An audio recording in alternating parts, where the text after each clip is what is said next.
Why are there so many species of vegetation, trees, of animals, fish, fowl, and you name it? So many different kinds. How do we understand that? Where does it come from? Of course, we're learning about the koyach hapoel b'nifal, the power of creator within creation. So we need to understand it. We're not learning it from a biological perspective.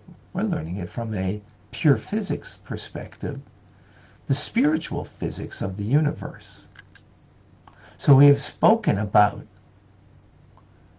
the divine attributes. The divine attributes that are the source of creation, right? In other words, emotive attributes is what connects us to another. The beginning of a connection to another is that there's feelings towards another. And then, in the divine order, feelings towards another. But then that needs to be expressed in utterance, right? There needs to be expression of that feeling. Those are utterances. So now, as we've learned, there's 22 letters that make up all of creation. How does that work when we have such a vast multitude of creation? We are learning here about Yichudei Tatah, the lower level of unity, where there is multiplicity. There is a lot of different things in creation. And what we want to appreciate and understand, that ultimately it's sourced, and it is all bound up with the oneness of God. So we understand how the utterance of God is now an expression of the divine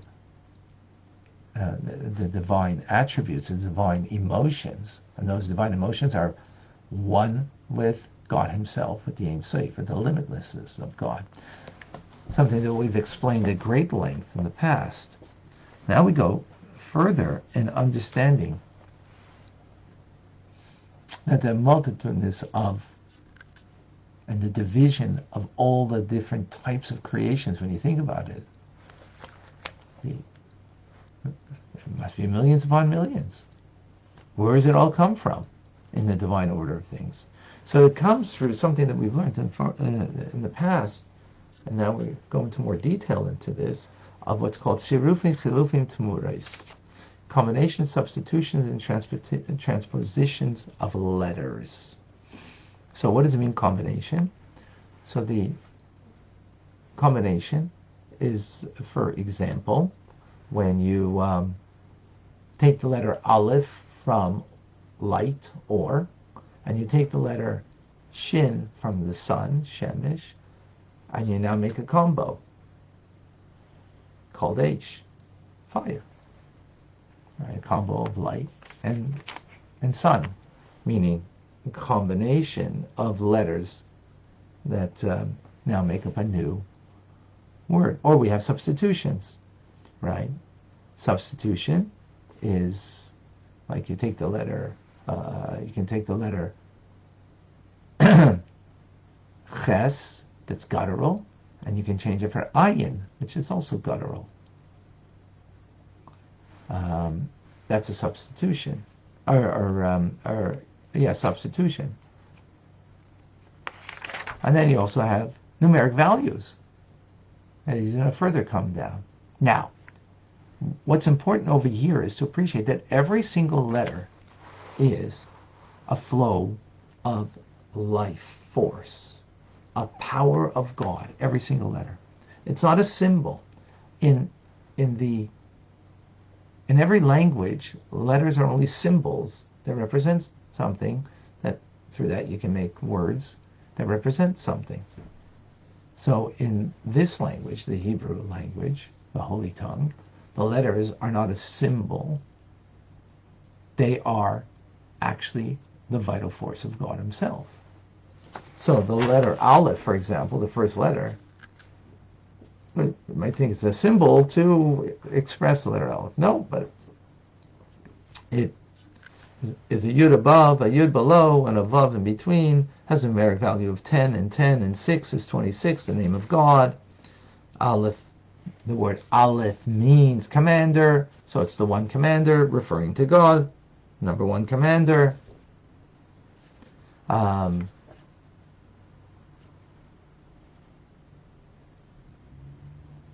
This is us below, God. God above. This is inverted yud, upside down, because we reflect with the 10 powers of our soul, numeric value of 10. We reflect God down here. How do we reflect? Because we have a vav. We have a vav, which means connection. The word vav means connection, and the vav in front of a word means to connect. The word means and. So we are connected through God's 10 divine attributes. In our 10 powers of our soul, we are connected to God down here. So you can see that there's a whole story over here, but it's more than just a story. It's actually a vital force, each letter, right? And now, when something has many letters to it, so then it's got many vital forces that is in the name of that thing that's giving it vitality.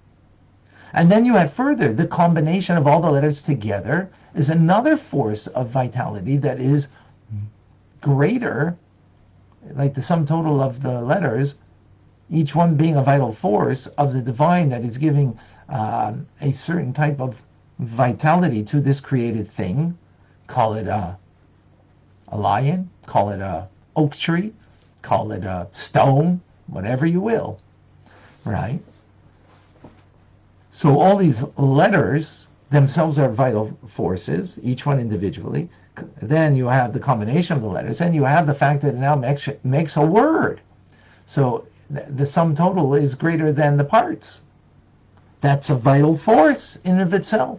And then there's the fact that what letter is first in of all the letters that make up the word. That itself also is a greater indication of some of the vital force, because it's the first letter that everything, all the other letters proceed after. All of that is a vital force of the God. And then there's the shape of the letter.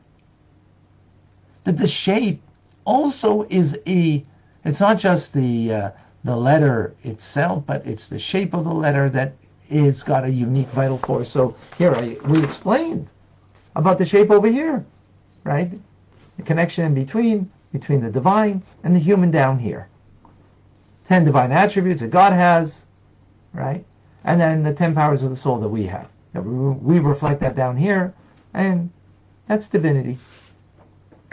And so many other things. Every letter we can go through the entire Aleph base. I remember once going to a class, such a class, and it's just mind-boggling, and seeing how the shape, the numeric value, the way we pronounce the word, what it means, all has an amazing meaning to it. Why? Because it's a vital force of the divine that is used to create me, you, and everything else.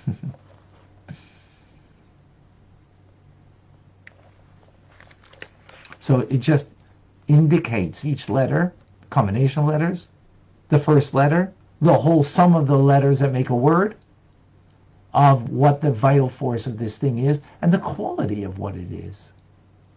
And there are people who know and understand all of this based on Kabbalistic teachings. I know very little on it, but it doesn't matter. So here he gives an example. Let there be a firmament. Let there be a firmament. And that firmament now creates 7 heavens, because the firmament is above, beyond, right? So there's 7 different, from those letters create the 7 heavens above, and all the celestial hosts. So as our sages explain, the firmament created the Shechakim, which is the place of the righteous. Then there is the Zavul, which is the place of holy things, like Jerusalem, holy temple, the altar, and so on and so forth. So that's the source. The source is from the words V'yirakia, right? Let there be a firmament in those words and all of those words.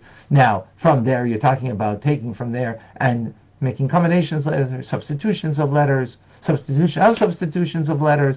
All of that is taking from those few words in the Torah that speaks about the firmament, and there's 7 gradations of 7 heavens, and from there is in everything that's in those places that are animated, because the spiritual world is also animated, not just this physical world. It's animated by the letters.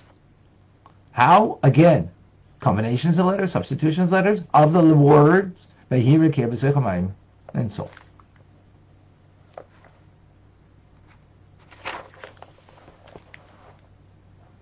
And then sometimes there's a substitution, and another substitution from the substitution, a combination, and from there another combination or a substitution.